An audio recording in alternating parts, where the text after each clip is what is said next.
बहू,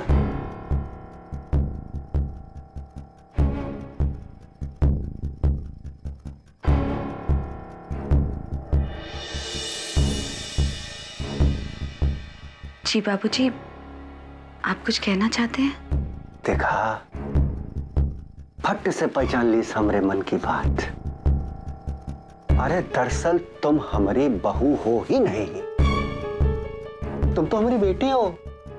ईश्वर जानता है कि हमारी सगी औलाद ने कभी हमारा इतना ख्याल नहीं रखा जितना तुम रखती हो नीलिमा बहू।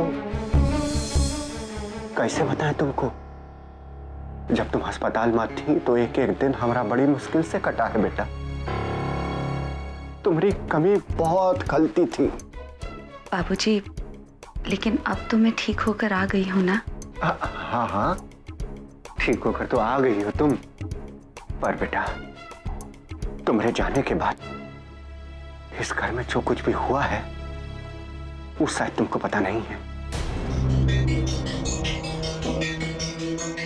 हम जानते हैं कि तुमको इस घर में किसी ने कुछ और नहीं बताया होगा, पर हम अपना ये फर्ज समझते हैं कि तुमको सब कुछ पता होना चाहिए। काहे कि ये बात तुमसे जुड़ी है, तुम्हारे इस घर से जुड़ी है बेटा।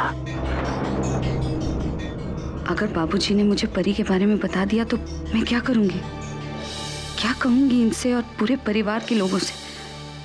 अब इनको कैसे समझाऊं कि सब जानने के बाद भी अनजान ही बनी रहना चाहती हूं मैं। देखो, तुमको याद है कि तुम सीढ़ियों से गिरी थी और फिर उसके बाद तुमको अस्पताल में ले गए थे। बहू, अस्पताल जाते ही तुम कोमा में नहीं गई थी। कोमा में जाने से पहले नीलिमा, यहाँ ना।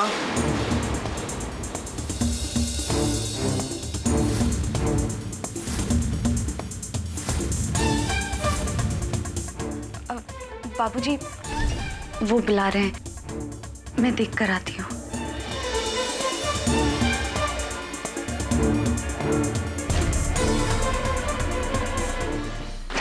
सत्यानाश, ये रजवा जाने अनजाने हमारा कोई ना कोई नुकसान करवाई देता है।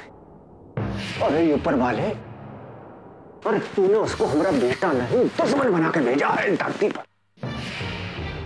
खैर कोई बात नहीं, हमारा नाम भी जमींदार पदम सिंह है। बेटा,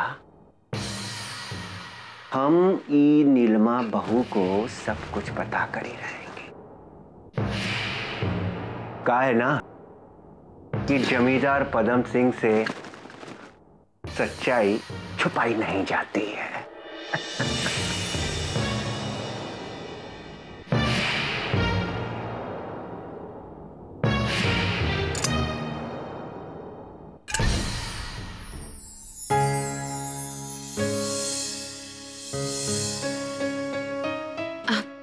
आपने मुझे बुलाया?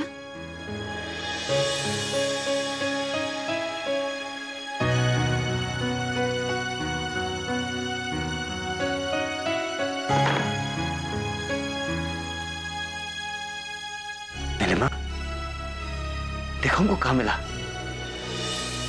ये देखो,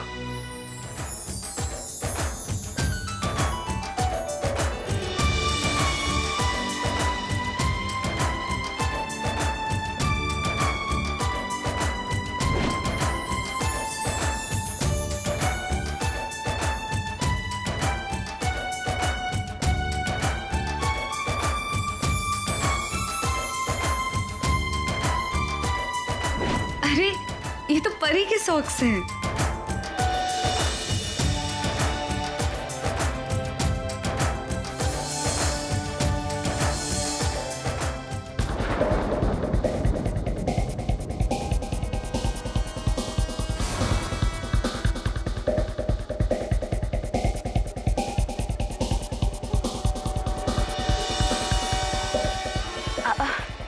अब कुहू या परी के ही हो सकते हैं ना, और बच्चे कौन हैं इस घर में, है ना?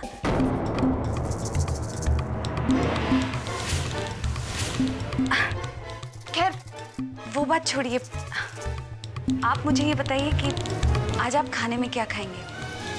मैं आपका मनपसंद खाना बनाना चाहती हूँ। उसके बारे में बाद में बात करेंगे नीलिमा। तुम इन मोजों को देखो, इन्हें पहचानने की कोशिश करो, तुम्हें जरूर याद आ जाएगा।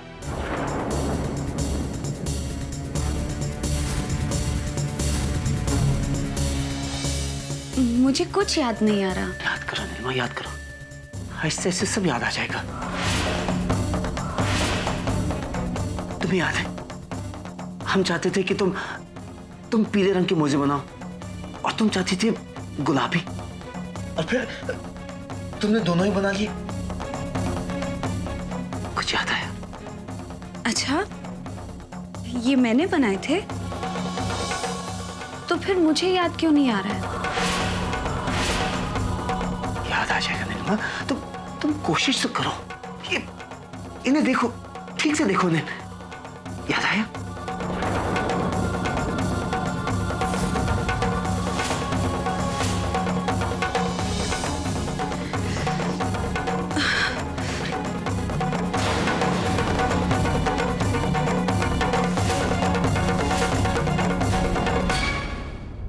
क्या हुआ नीलिमा? बस हल्का सर में दर्द हो रहा है। अच्छा रहने दो, कुछ याद मत करो। यहाँ आ जाओ, मेरे पास आ जाओ, बैठो। देखो, तुम आराम करो, अपने दिमाग पर ज्यादा जोर डालने की कोशिश मत करो, तुम बस आराम करो। हाँ, कुछ मत सोचो तुम। हम डॉक्टर को बुलाएं? हाँ? नहीं, अभी थोड़ी देर में ठीक हो जाएगा। अच्छा देखो, जो कुछ भी याद आना होगा ना, वो अपने आप याद आ जाएगा। तुम बस अपने दिमाग पर जोर मत डालो।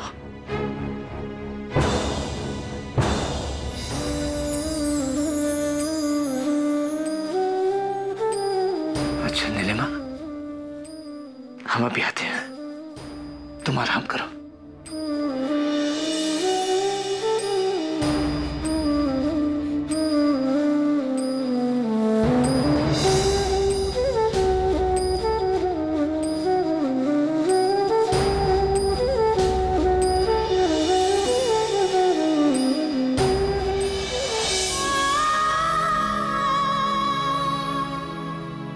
मुझे माफ कर दीजिए, आज जिंदगी में पहली बार मैंने आपसे झूठ बोला है। माफ कर दीजिए मुझे।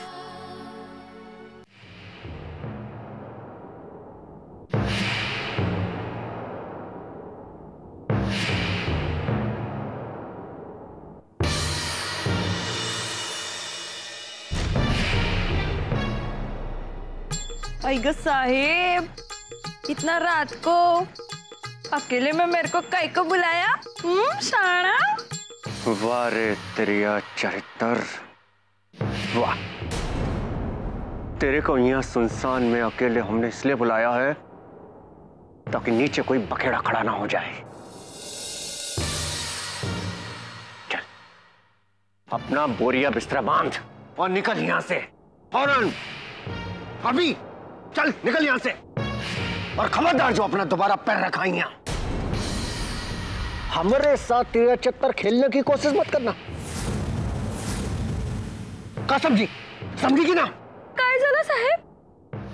कुछ गलती हो क्या साहब मेरे से? नहीं, गलती तुझसे नहीं, गलती हमसे हुआ है, जो तेरे जैसी 2 टके की औरत को इस घर में नौकरानी बनाकर ले आए। अरे अगर हमको पता होता कि इस दरवाजे के बाहर तेरे आशिक लाइन लगा के खड़े हैं, तो हम तुझे अपने दरवाजे पर कदम नहीं रखने देते। बोल, कौन था वो जिससे फोन पर तू अपना प्यार उड़ेल रही थी?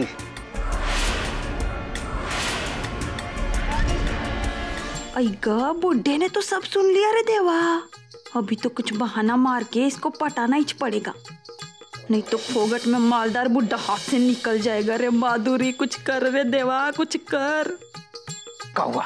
अरे बोलती बंद हो गई तेरी? हाँ? एक बार मेरा भी तो बात सुन लो ना। वो मेरा पुराना सेट है ना साहब, उसका मेरे ऊपर बहुत एहसान है। इस दुनिया में मेरा कोई नहीं है साहब आगे पीछे। मैं गरीब मुलगी, अकेली मुलगी किधर जाएगी साहब? तो कभी कभी मेरी मदद करता है साहब, कर्जा घेतने में साहब। अभी देने को मेरे पास पैसे नहीं है साहब, किधर से लाऊं मैं? तो बस ऐसे ही कभी कभी तो मीठा बोल देती है साहब। लेकिन आई शपथ साहब, देवा शपथ, मेरा लफड़ा लगो साहब, मैं सच्ची बोल रही हूँ साहब। बस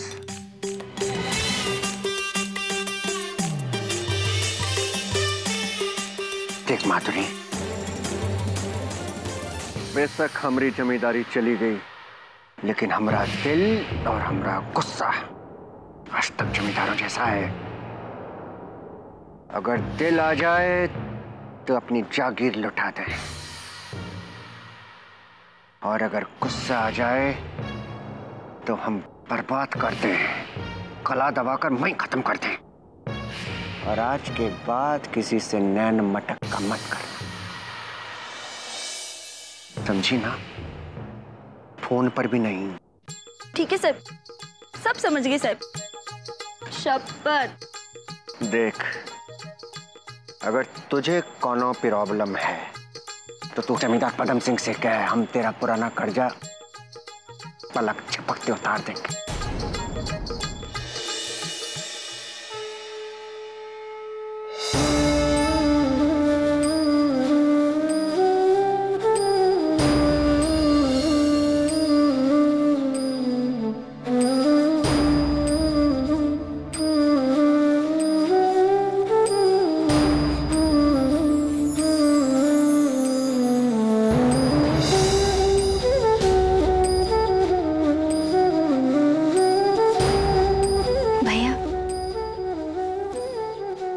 कुछ याद आया? नहीं नंदिनी, कुछ याद नहीं आया। और ना ही नीलिमा को बता के हम उसके दिमाग को जोर देना चाहते हैं। समझ में नहीं आ रहा है क्या करें हम, कैसे याद दिलाए उसे।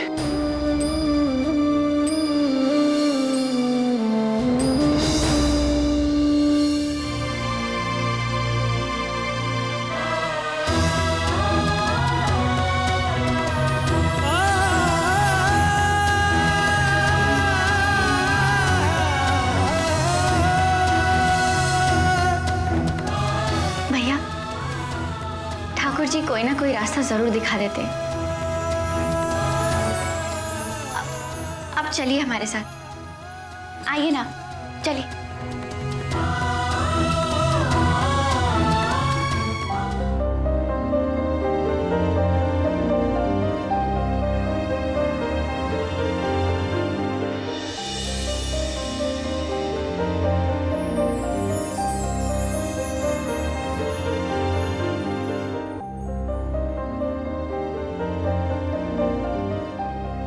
भाभी, अब थोड़ा काम हमें भी करने दीजिए। आप जब से आई हैं कुछ ना कुछ काम करने में लगी हुई हैं। रहने दो नंदिनी, मैं कर लूंगी। करने दीजिए ना प्लीज भाभी, इतने दिनों बाद तो आपकी सेवा करने का मौका मिला है, प्लीज। अच्छा ठीक है ननद जी, जैसी आपकी मर्जी।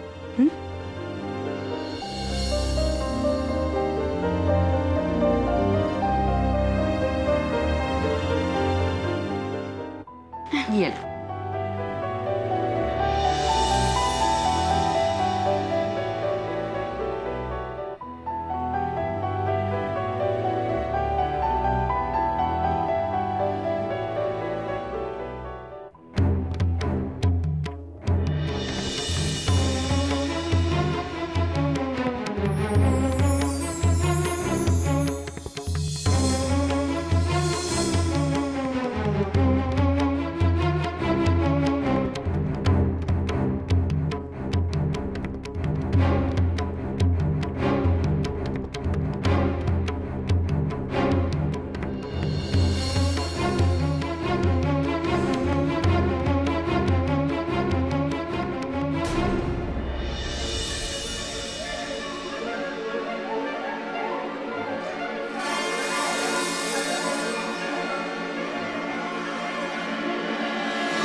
के कहते हैं भाभी, हम आपके साथ अन्याय नहीं होने देंगे।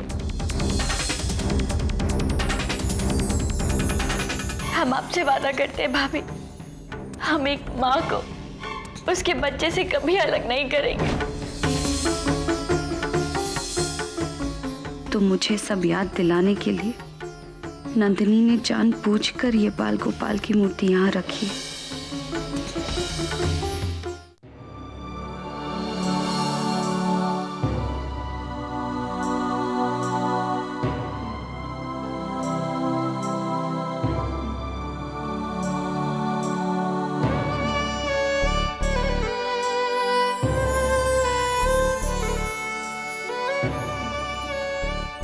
ये बाल गोपाल भाभी, आपको ठाकुर जी याद है?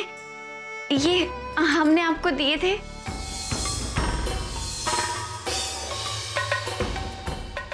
अच्छा, तुमने मुझे दिया था?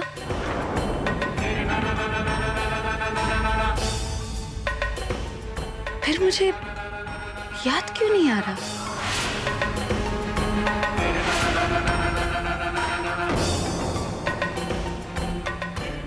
भाभी, थोड़ा याद करने की कोशिश कीजिए ना, सब याद आ जाएगा। आपको याद है भाभी, आप एक बार हमसे रूठकर मायके चले गए थे। तब ये ठाकुर जी की मूर्ति हमने आपको दी थी और हमने आपसे कहा था कि हम आप नंदिनी, देखो ना नंदिनी, जब भी याद करने की कोशिश करती हूँ तो याद तो आता नहीं है, बस इस सर में दर्द शुरू हो जाता है।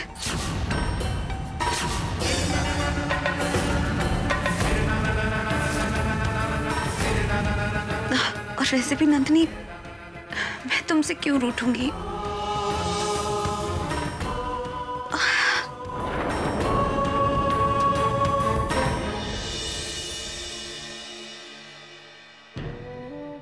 भाभी, कोई बात नहीं, आप अपने दिमाग पे जोर मत डालिए, धीरे धीरे आपको सब याद आ जाएगा।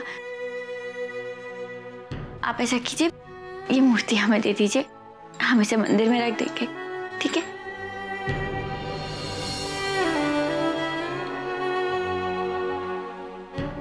आप आराम कर लीजिए।